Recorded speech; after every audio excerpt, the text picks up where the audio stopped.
નમસ્કાર, YNN ન્યૂઝમાં આપનું સ્વાગત છે। સમાચારમાં વાત કરીએ તો વડોદરાના દિવાળીપુરા કોર્ટ સંકુલ ખાતે હર્ષદ પરમાર જાગૃત નાગરિકી પર્યાવરણની જાળવણી અને વ્યક્તિગત સ્વાસ્થ્યને પ્રોત્સાહન આપવા માટે એક પ્રેરણાદાયી કદમ ઉઠાવ્યો છે। તેઓ હવે કોર્ટના કામકાજ માટે સાયકલ લઈને જવાનું પસંદ કરી રહ્યા છે।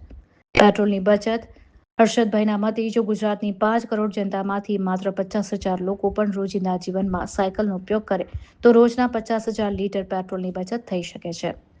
સાયકલિંગ કરવાથી શારીરિક તંદુરસ્તી જળવાઈ રહે છે, જે આજના સમયમાં અત્યંત જરૂરી છે। આર્થિક ફાયદો જોઈએ તો પેટ્રોલના વધતા ભાવો વચ્ચે સાયકલનો ઉપયોગ એ સામાન્ય નાગરિકના ખિસ્સા પરનો બોજ ઘટાડશે।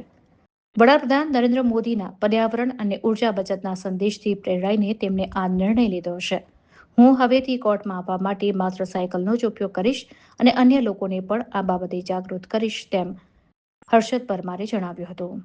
રિપોર્ટર રાહુલ રાજપૂત, વડોદરા। એડવોકેટ હર્ષદ પરમાર આજે વડોદરા ન્યાય મંદિરમાં કોર્ટમાં સાયકલ લઈને જાતે આવ્યો છું। આ સાયકલ લેવાનો હેતુ છે કે આદરણીય વડાપ્રધાન મોદી સાહેબે એક આહવાન કર્યું છે કે આપણે કંઈક બચત કરવી જોઈએ અને પેટ્રોલનો વપરાશ પણ ઓછો થાય એ પ્રકારે આપણે કોન્સેપ્ટ અપનાવવો જોઈએ। ત્યારે અમે આજે આ અમલવારી કરીએ છીએ અને એક સાથે એ તો એમને તો આહવાન છે, પણ અમારું તો એવું માનવું છે કે આનાથી હેલ્થ પણ સારી રહે, પેટ્રોલની પણ બચત થાય, સાથે સાથે આર્થિક રીતે પણ ઓછું આપણને ભારણ રહે। એટલે આ ખૂબ જ ઉપયોગી છે સાયકલ, અને એક મેસેજ પણ જાય છે કે સાયકલનો વધુ ઉપયોગ કરવાથી આપણી હેલ્થ પણ સારી રહે। Subscribe now and press the bell icon. Never miss an update.